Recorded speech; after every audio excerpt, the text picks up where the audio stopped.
Pas mbledhjes së zgjeruar të grupit socialist, këtë të martë kryeministri Edi Rama mblodhi kryesin. Në Selin Roz, në mbledhjen që zgjati vetëm 30 minuta, kreu i qeverisë dha disa porosi për antarët e kryesisë. Burime bëjnë me dije se në fokus ishte organizimi i strukturave, si dhe takime më të shumta në terren me njerëzit. Pritet që këtë vit të ketë zgjedhje brenda strukturave të Partisë Socialiste, pasi më herët Rama ka lajmëruar nisjen e një dialogu me antarët dhe simpatizantët e PS-s.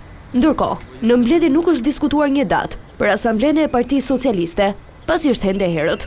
Gjithashtu, antarët e kryesisë ngritën shqetësim për rritjen e çmimeve, që mund të vinë si pasojë e luftës në lindjen e mesme.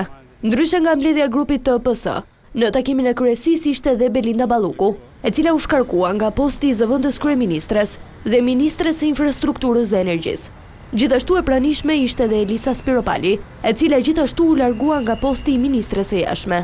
Pas mbledhjes së shkurtër, kryeministri Edi Rama u largua nga ambientet e selisë së Partisë Socialiste, i shoqëruar nga kryebashkiaku i Shkodrës Benet Peci.